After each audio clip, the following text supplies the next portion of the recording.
If you're going to buy a launch console, being hyped, being part of that initial club, it's fun. It really is. I remember getting in line at my local GameStop and being the first guy there to get my PS4. Even prior to this visit, I knew what needed to be done. So I had went to the store and bought one of those fold-out chairs, and it was surely going to be super cold, so I got a couple insulated coffee mugs for some sweet hot chocolate. Anyway, after waiting there for like 2 hours, I finally got my PS4, and I went straight home to make a lame unboxing video I did like 6 years ago. And to be honest, it felt like it was just yesterday. And the Xbox 360, oh yeah, that thing lasted forever. And the span between the 360 and the PS4 was like 8 years. But I understand, it's 2020, a new decade means we need new consoles. And that's a marketing strategy. It makes everyone want to buy our new console. And that's where the next console generation comes in. However, you need to consider a few things like which console will benefit you the most as far as price, longevity, and usefulness. My old dinosaur PS4 lasted roughly 3 years before I had to get a replacement. Apparently, my PS4 had an issue with the HDMI port. The port itself had plastic connections, and if you carelessly put the HDMI cable in the console,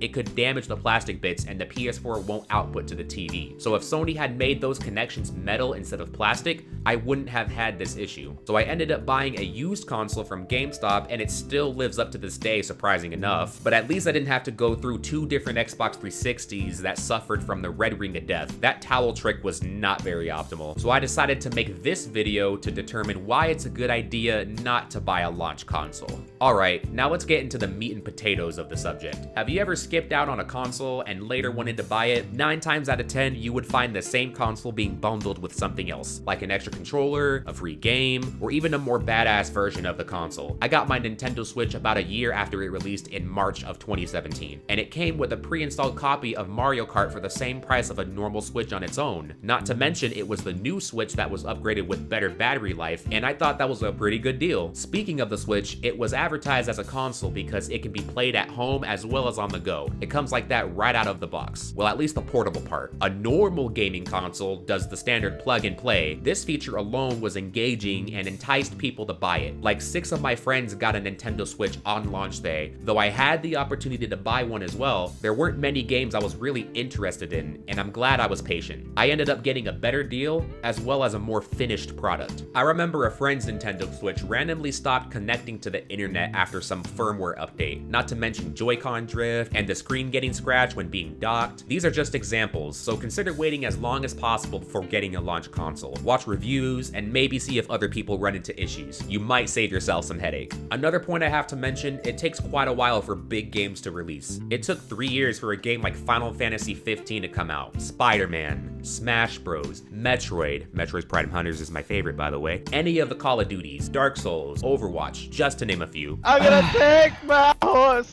to the hotel. Oh my god.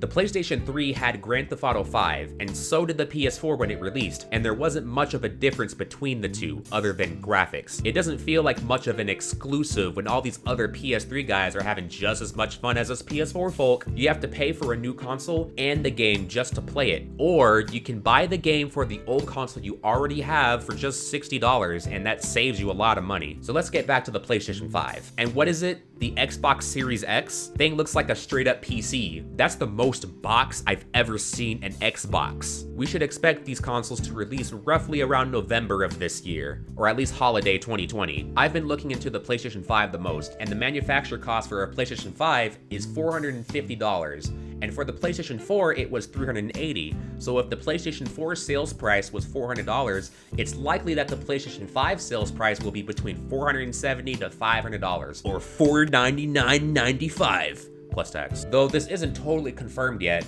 both consoles will support backwards compatibility for physical and digital games. Not to mention we're getting more crossplay features in the future, so that's a plus as well. Now I can be a bit biased, but to me, I'm gonna stick with the PlayStation 5. If it supports backwards compatibility, I can play all my PlayStation 4 games on the PS5, not to mention both consoles will use solid state drives, which means faster load times and other really nice pros. All in all, both consoles will be good, but not required. Video games have massively improved in such a short time, so if you're still rocking some older console in 2020, let me know in the comments down below. I'd love feedback from you guys. And if you're new here, maybe subscribe and hit the bell notification so you can be notified as soon as I upload a new video. And with that being said, I hope you guys have a very awesome day.